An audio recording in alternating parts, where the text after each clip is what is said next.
By the Sea. I just literally finished watching this, and this movie's a bit too long, but I really enjoyed it. I remember watching the trailer. I watched it a couple of times, and I remember thinking this was gonna be good, right? This was gonna be good. I'm not a Brad Pitt fan. Angelina Jolie's alright, but I'm not a Brad Pitt fan, and in this movie, I sort of forgot that he was Brad Pitt, so that was good. I thought he was really good, and the acting was great. It felt like I'm not sure what year the movie takes place in, but they were talking to a couple that said that they were together since 1920, so I'm assuming 50s, 60s. It was an older couple. I'm assuming they were together for a long time. So, I mean, it felt like it was in the 50s or 60s. It takes place in France. I'm not sure where. I don't think it's specifically said. It's somewhere by the sea. And it's like a gorgeous location where they go over there for the summer so that he can work on his book. He's a writer. And she does nothing. She stays at home and takes pills all day and just lays out on the sun, and that's it.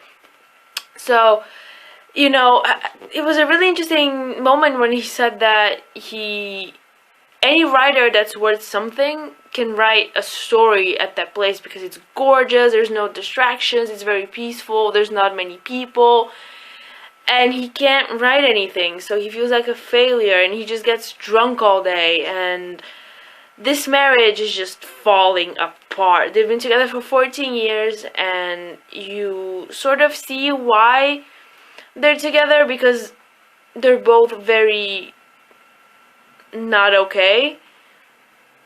Like I said, he just drinks all day, and he's not a very good writer, and, you know, he's having trouble focusing, and she just stays at home popping pills. She doesn't really talk to him too much. She clearly doesn't want to be touched. She's very distant and very cold. And I thought it was a really interesting the way it begun, because they get out of the car and she immediately starts complaining, and she's like, it smells like fish here. And it's like, you're by the sea. So she immediately starts complaining, and then he immediately, like, takes control of the situation, and he orders her a drink without asking her. So I thought, okay, this sets the tone for the movie. This is how it's gonna be. This is gonna be an interesting marriage. And I thought it was mostly gonna be them just in the room and fighting and it escalating. I thought it was gonna be more like Carnage was, where it was just a bunch of people trapped in a room and it just escalates from there. It reminded me a bit of The Shining, actually, just from the, like, dynamic that they had, and that they're just losing their minds in that place because their marriage is clearly in trouble, and then it's just the two of them with no distractions. They can't go out, they can't go do anything. They don't even like people, apparently, so they're very isolated from everything. And the one thing that brings them some excitement to their lives are the neighbors that just move in. And it's a young couple that just got married, and they have sex all day. And, you know, they're just so in love, and they're so happy, and, you know, it's just a young marriage, and it's, you know, the contrast between the people that just got married and think everything's gonna be great, and then the people that have been together for over 10 years, and everything's shit. And it's sort of like the mystery. There's this, like, huge mystery throughout 2 hours of why are they like this? What happened to them? What was there something in their lives before that happened that traumatized them or that ruined their marriage? Was there an affair? What happened? And it's presented almost like a mystery movie, a thriller of how did you get here? And I thought that was really interesting. And the acting was great, and it felt like a 50s movie. It felt like it could be in black and white, and I could be watching this in the 50s or 60s. The music, and there was a few moments that the music reminded me a lot of Lolita, which is one of my favorite movies ever. And I just thought it was really good, the acting and everything, and and I mean, the way it was presented, like I said, there was going to be just the two of them most of the time.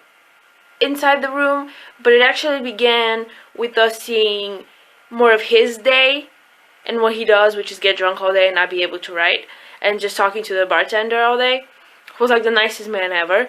And then we move into like her day a bit more, where we see that she doesn't do anything all day. She went to the beach once, and then she went grocery shopping, and then she just laid out on a chair and read books.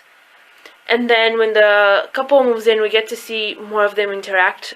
The husband and wife interact more, Brad Pitt and Angelina Jolie. They started actually talking to each other a bit more because of the other couple. And the other couple sort of was like a jolt of electricity in their relationship. They saw how happy they were, and they were like, let's try, And Angelina Jolie was a bit more disturbed than her husband. Her husband was just a drunk writer. She had more, like, psychological issues, and she had a lot to work through.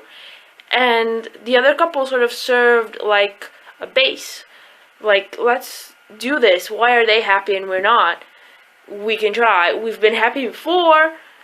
We can go back to that. There's a reason why we got married and why we're together. Let's figure it out. And they bond over watching the other couple. There's a little hole between the two rooms in the wall. It's like a very old hotel, and I guess they had pipes there.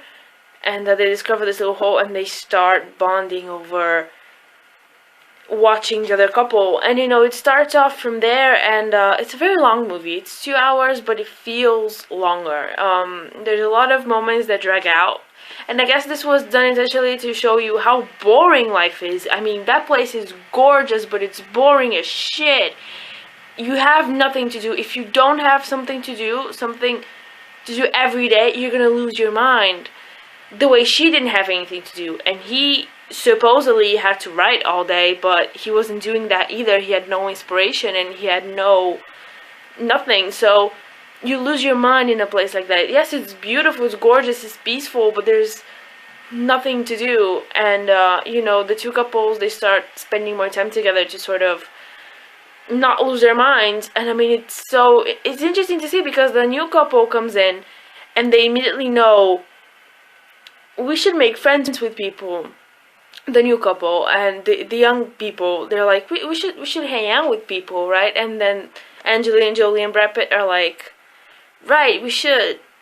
Why didn't we think of that before? We should. They're so closed in their own lives. They're like, yeah, we should totally do that. Let's do it. We don't like people, but let's try something new. And they have their issues to work through, and it's interesting to see how they're working through them, which is not in the best way. He just gets drunk, and she sort of pushes him away all the time, and she complains about everything, and she doesn't really know what she wants. And he's just pushy a bit, and he doesn't really know how to talk to her that much. So it's this marriage is clearly not working, but at the same time they're perfect for each other, because they both suck. They're not bad people, but it's like they both aren't good at dealing with whatever it is they have to deal with, because something clearly happened to them and happened in their marriage, and they just, like, I don't know, they just got stuck at the same place. And there's even a moment where he says, how are we? Are we okay? And she's like, we're the same as always. Nothing's changed. And he's like, yep, of course. And I don't know, it's not so much about the dialogue in this movie as it is about the way that they interact with each other, in the sense that, she's just very distant. She just sits on the bed and she just looks out in the distance, and she doesn't even speak. And he's like, okay, and he just goes and gets a drink early in the morning, and then he leaves, and it's like, that's our routine. We're very distant. And then they do have tender moments when it's like, they hug, or they go out to dinner, or, they hold hands or something, and it's very, like, sweet moments when you're like, okay, there's clearly something here. You've been able to be intimate with each other before. Why can't she be intimate now? And I really liked it. I thought it was gorgeous the way it was, and the colors I thought was really beautiful. It was like very soft palette, and I could see this movie being in black and white, and that would be interesting to watch. And the acting, like I said, and everything. So the only thing that this movie really suffers from is the length. 2 hours is a bit much, honestly. 2 hours with credits, I guess, but it's a bit too much.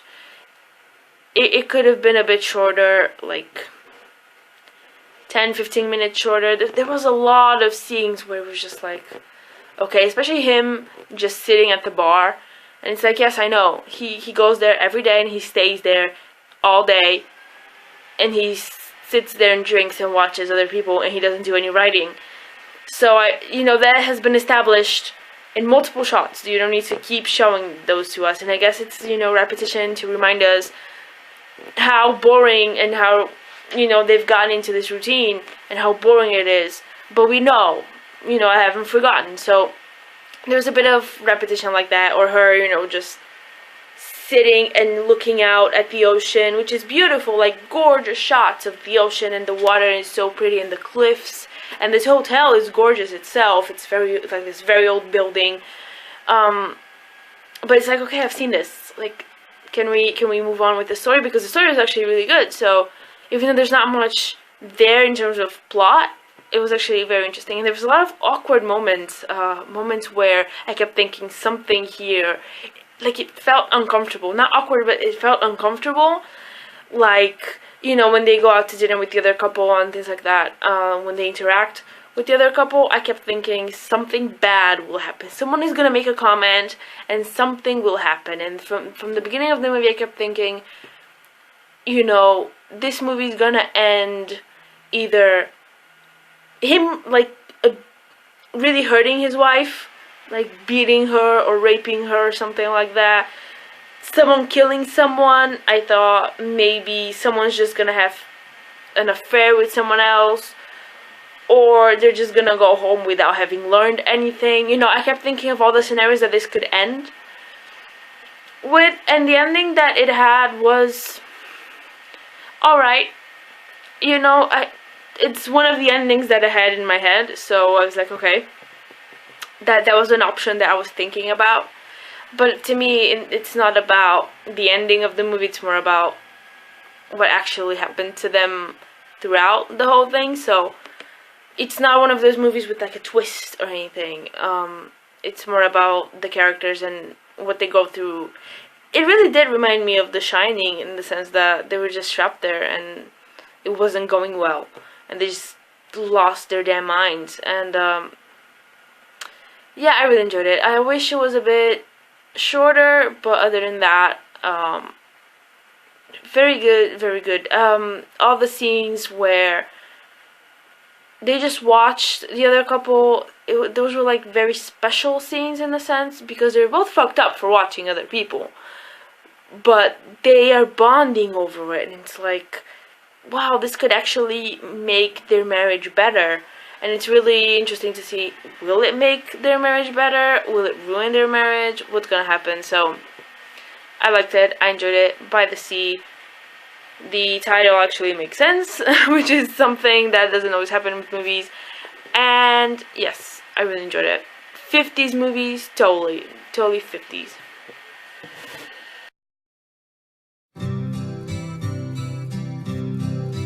It's the perfect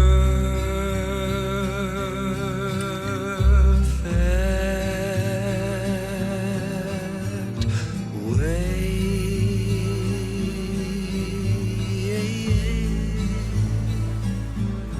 to end a perfect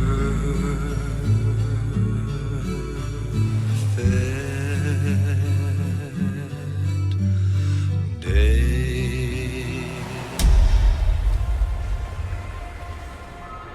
Are we ever gonna talk about it? Nessa? Do you hate me? You know my reason. You wanna hurt me? You're nothing